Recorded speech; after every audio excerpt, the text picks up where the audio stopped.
Adopté. L'article additionnel après l'article 25, l'amendement numéro 42 défendu par Monsieur Lachaud. Oui, cet amendement a pour but de renforcer le contrôle du Parlement sur la délivrance d'autorisations préalables d'exportation d'armes, ainsi que sur les décisions de suspension, modification, abrogation ou retrait de telles autorisations prévues par les articles L. 2335-3 et L. 2335-4 du Code de la défense. Le rôle accru du Parlement dans un domaine aussi fondamental pour la République que l'exportation d'armes à des États tiers découle nécessairement de l'article 34 de la Constitution, qui dispose que la loi fixe également les règles concernant l'organisation générale de la défense nationale, ainsi que de la place qui lui est accordée en matière d'opérations extérieures par l'article 35 de la Constitution. Je vous remercie. Monsieur le rapporteur, quel est l'avis de la commission sur cet amendement, s'il vous plaît?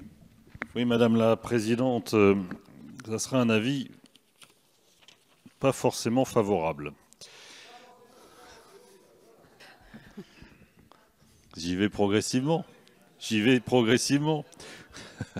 Alors, tout d'abord, je crois qu'on a un problème avec l'analyse constitutionnelle entre nous, parce que, clairement, là, je ne suis pas d'accord avec votre interprétation de l'article 34 de notre Constitution sur le rôle du Parlement en matière de défense. Je rappelle que l'exportation d'armement, comme nous le sommes déjà dit, d'abord c'est une dérogation qui est donnée aux entreprises, que ça constitue avant tout un acte politique et diplomatique au service des partenariats stratégiques que notre pays noue, et ils sont rappelés et dans la revue stratégique et dans le rapport annexé de cette excellente loi de programmation militaire. Et donc, par nature, il s'agit bien d'un domaine relevant de l'exécutif par justement la Constitution.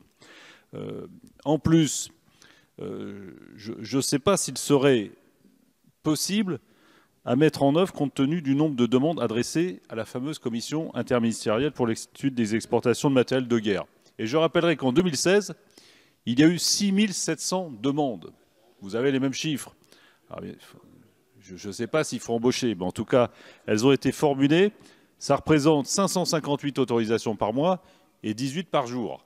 Voilà, donc aujourd'hui, je ne pense pas que la CIEMJ soit en capacité de nous procurer des rapports pour les commissions parlementaires pour qu'elles puissent donner un avis ou faire un rapport de fond, un avis de fond sur cette politique d'exportation. Donc c'est un avis défavorable. Je vous remercie, Madame la Ministre. Même avis défavorable. Monsieur Lachaud. Nous ne pouvons pas accepter une telle réponse. Deux raisons.